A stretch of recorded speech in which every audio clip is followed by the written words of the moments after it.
with us now is Mike Papantonio, America's lawyer, host of Ring of Fire Radio. And hey, Pap, how you doing? Tom, how are you? I'm great. I just did a basically hour-long rant about my take on this whole thing in France and how 3 generations of the Bush family set this disaster up. I'm curious your take on it. Well, I think that's a big part of it. I mean, you can't torture people and then have generation after generation hear that Uncle Mohammed was tortured and killed in Gitmo and not have some sense that it's wrong and not be angry about it. But I look at this a little bit differently. I'm more lined up with what Bill Maher has been saying for an awful long time, and that is maybe the moderates within the broad religion need to stop apologizing, and they need to take control of the religion the same way that the liberals and moderates in the United States need to take care of the fringe within the Catholic Church and within the Protestant Church. For some reason, liberals are so sketchy where it comes to saying the obvious that there is a problem here. And what I mean by that, Tom, is, for example, I grew up mostly going to the Methodist churches in the South. And then at some point, the Methodist churches started sounding an awful like the evangelical fundamental Southern Baptist. And I said, well, that's not for me anymore.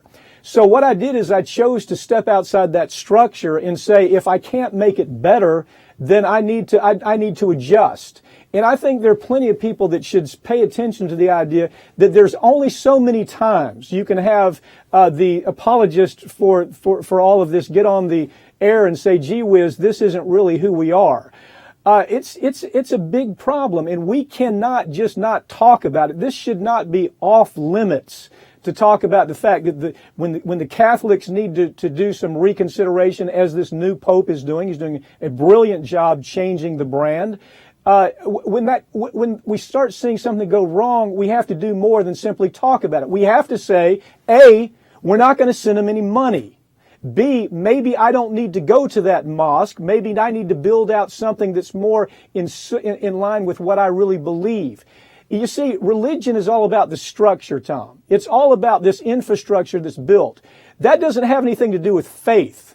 My faith is not different, for example, because I don't go to the Methodist church that I think is becoming an example of a Southern Baptist evangelical church. My faith is the same. I simply choose not to work within that structure. And at some point, people have to say something is wrong with the structure of the Muslim religion when we start hearing these over and over and over again.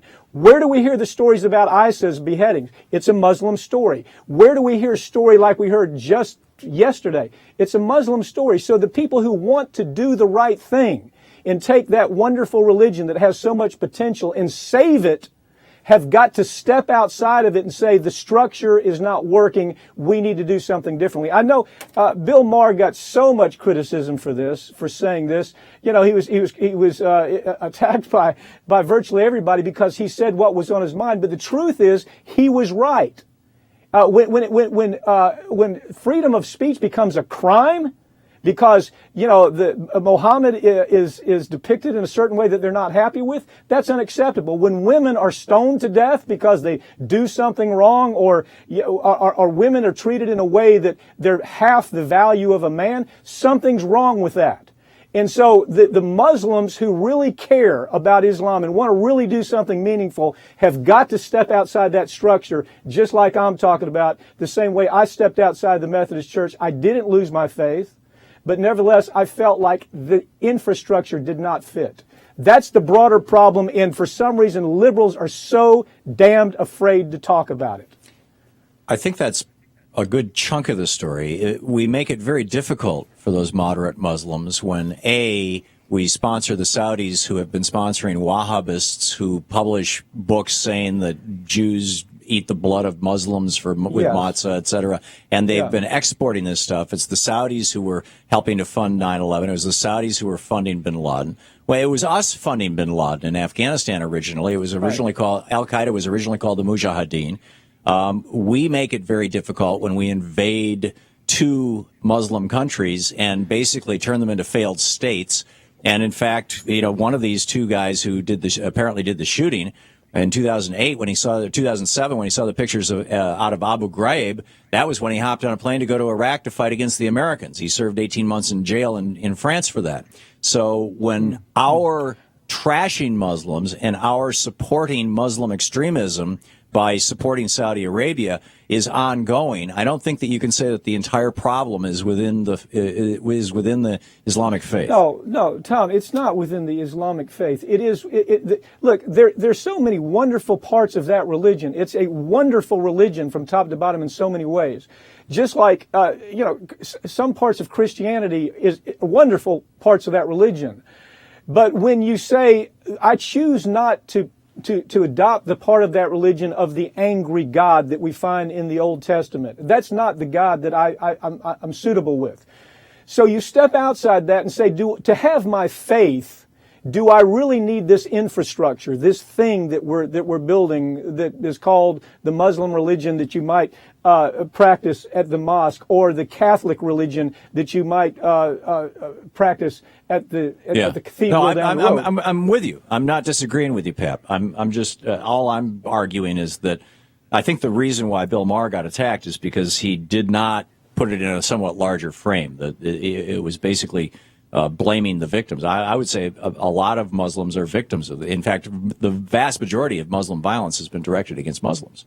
Mm-hmm. No, I agree with that. And you started this conversation out exactly where it should have been, is if you and I were third generation, hearing that generation number one and generation number two had been subject to what the type of thing that we saw with the way the Bushes handled the problem down in Gitmo, we would be very militant. There's no question. I often think of what happened with Jews coming out of the Second World War. Had you known that story to this day, I would be extremely militant. I would be part of that militant arm of the Jewish movement. When you hear the stories, so to say that there's not some justification for it, you're absolutely correct. But to change it, justification is the wrong word. Maybe explanation.